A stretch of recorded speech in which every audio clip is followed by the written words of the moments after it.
welcome once again to another Waffle Wednesday. For those of you that haven't seen what Waffle Wednesday is, it's just a weekly vlog, sometimes weekly, sometimes I can't be bothered. Just to update you what's going on, and also occasionally discussing a topic to do with owning a classic or historic car. First off, I shall say a quick thank you to Michael Hudson, who's a Facebook friend and also a follower on the channel. He sent me a message the other day asking for my address, and I thought, uh-oh, nutter alert.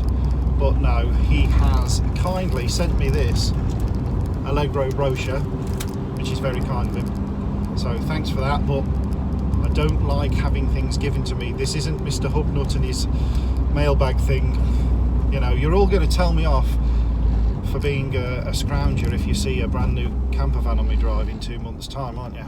So yeah, don't send me things. It's very nice, but we don't like. Anyway, don't want to sound ungrateful. Right. Today, I thought of a great discussion. This was done when I was filming the TR7 video, which will go live on Friday night. This Friday, what's that, the 28th or something? That'll go live on Friday night at 7 PM. When I was filming the TR7 video with my friend Simon, I don't know, it just sort of amazed me, if you like, this rolling tax exemption and historic vehicle, no MOT thing. Yeah, it sort of amazed me. He's got a V-Reg, and although that's just missed out by a couple of months, thinking in your mind that a 1980s car is now a historic vehicle, so it doesn't have to have road tax and it doesn't have to have an MOT, kind of weirded me out, really. So I thought it'd be a great idea for a discussion in the fact of what's in it for the government to give you free things, because nothing's free in this life. Why do they want to allow you to drive a 40-year-old vehicle for nothing, based on the fact that you don't pay any vehicle excise duty, which 99.9% of you are in the UK, so you know what I'm on about, but for the 1% that doesn't, we pay an annual fee to drive our cars. When it gets to 40 years old, you don't have to pay that, so it's free. The only thing that you've got to do is put fuel in and insure it. Now, also, you don't have to have the yearly check if you don't want to. So I'm certainly seeing, with going to car shows, a lot of dubious cars that would no way pass an MOT that are now suddenly, after being laid up for a few years, on the road. So that's one point that makes me, you know, a bit dubious of it. But as I say, the other is why are they giving it for free? My theory is that sometime in the future they're going to start restricting the use of old cars. You know, they want you to, or they allow you to, I should say, fit black and silver number plates now.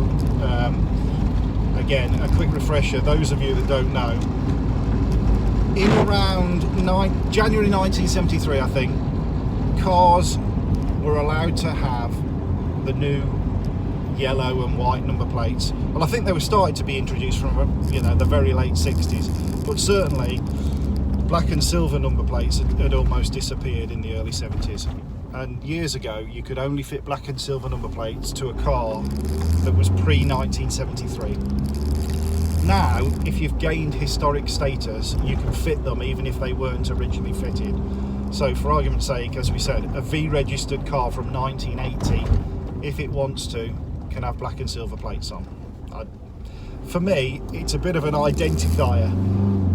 Is it something, you know, that the police or the government then know that that car is exempt from stuff, and are they going to eventually start pulling us up, checking them more?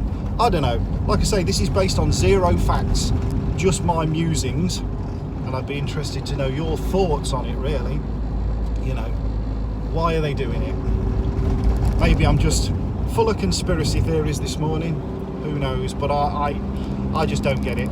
Like I say, with the Allegro, I have an MOT, and even though I don't need one, and I just don't agree with the no MOT thing.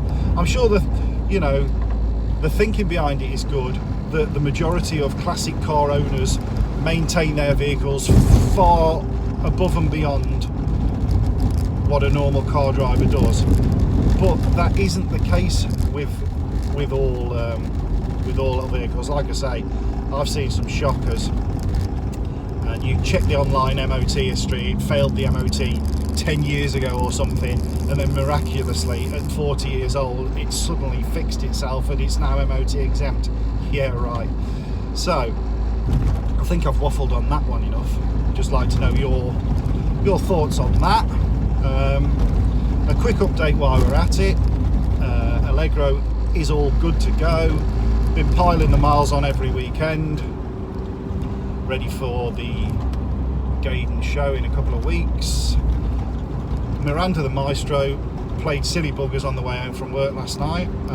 Every time I got to 2,000 revs, it just started popping and farting and misfiring, and I thought we'd got the fueling problem coming back. Anyway, got it home, just kept the revs down, popped the bonnet, and the sound deadening on the underside of the bonnet had come unattached, was soaking wet full of water because it had been absolutely pouring down during the day, and it had actually fell on to the air intake. So every time I was trying to, you know, give it more fuel and air, the airflow was restricted by that thing. So quick reclip up and cable tie so it doesn't do it again, and Bob's your mother's brother. All good. Anyway, I think that's enough waffling for today. Let me know what you think in the comments below, and don't forget, Friday is the TR7 video. Usually I release them over a weekend, but like I say, I've got one in the bag now, so yeah, that goes Friday 7 o'clock, and then this weekend, weather permitting, I am filming a MG, which will be nice. Catch you on Friday. Bye.